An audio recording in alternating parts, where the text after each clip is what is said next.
Is Amazon really leaving America? Recently, the tariffs imposed by Trump have given such a big blow to Amazon's business that many shop owners have shut down their stores and buyers have reduced their purchases. Because of the tariffs, the prices of goods have increased from 10% to as high as 145%. For example, before the tariff, the price of a kitchen strainer was $9.99, which after the tariff became $12.99. A metal basket rose from $9.31 to $19.99. A smartwatch went up from $12 to $26.50. Children's toys that were $25 earlier have now increased to $27 to $32. Laptops that used to cost $400 are now priced between $650 and $800 after the tariff. A washing machine that was $750 earlier has now gone up to $836.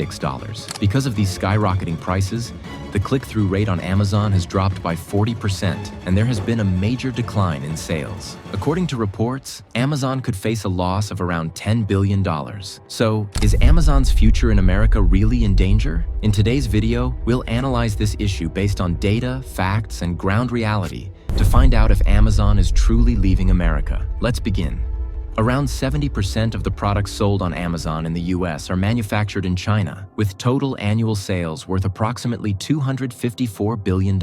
This includes electronics, gadgets, clothes, auto parts, steel, home goods, and thousands of other categories. And this is only the merchandise imported through Amazon. If we look at the previous year's data, in 2024, the US imported around $438.9 billion worth of goods from China, which means every year, $438.9 billion flows from the US to China. To stop this outflow of money and benefit American companies, the Trump administration imposed tariffs ranging from 10% to 145%.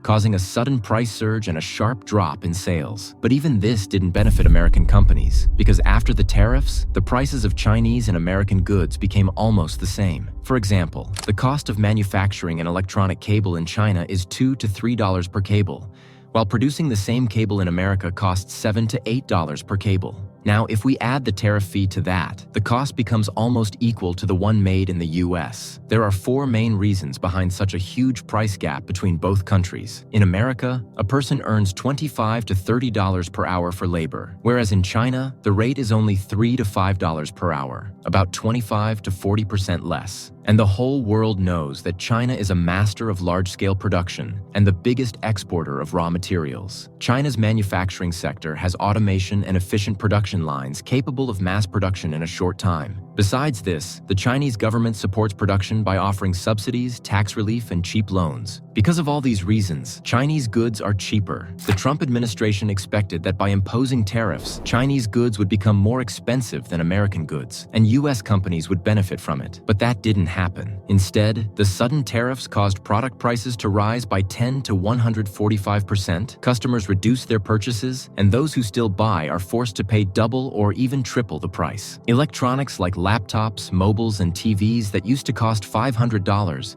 now have a production cost of $650 to $700, making their retail price reach $800 to $900. Household items like washing machines, once $750, now cost $836. Clothing and shoes also became 14 to 20% more expensive. Many customers started shifting to Walmart, Target, and Dollar Tree for alternatives, because they could still find some local or tariff-free goods there. Under FBA, fulfilled by Amazon, inventory costs increased, and due to logistics delays, many sellers stopped using Prime benefits. Big promotional events like Prime Day, which earlier saw rapid sales, also got negatively affected. Small sellers who used to import cheap bulk goods from China had to cut their margins. Many couldn't bear the loss and removed their products from Amazon, or their stores got suspended. Some sellers, out of compulsion, are now looking toward countries like India, Vietnam, and Bangladesh, but expectations there aren't very high either. The sudden tariffs have disrupted the entire system: ordering, stocking, and pricing.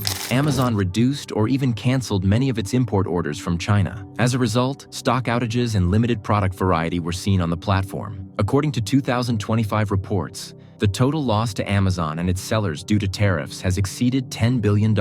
Amazon's growth rate, which earlier stood at 13 to 14%, has now dropped to 6 to 7%. However, customers, Amazon, and sellers have together managed to stabilize the situation to some extent. Amazon increased local sourcing in several product categories, promoting homegrown products. Some products from India and Vietnam have also been included. Some sellers raised their retail prices, while others reduced discounts during Black Friday and holiday seasons. Regular customers are adjusting their budgets and looking for alternatives for electronics, home appliances, clothes, and toys. The tariffs have reduced purchasing and caused losses to Amazon, but the rumors being spread are false and misleading. According to experts, if these tariffs continue for a few years, Amazon and its sellers will eventually adjust to a new normal. If the government provides relief in a few tariff categories, sales may recover. But for now, after 2025, an immediate recovery seems unlikely. And as we all know, once inflation rises, it never really comes down. The impact of tariffs won't just be on Amazon, it'll also be seen on Meta. According to experienced ad analyst Brian Weiser,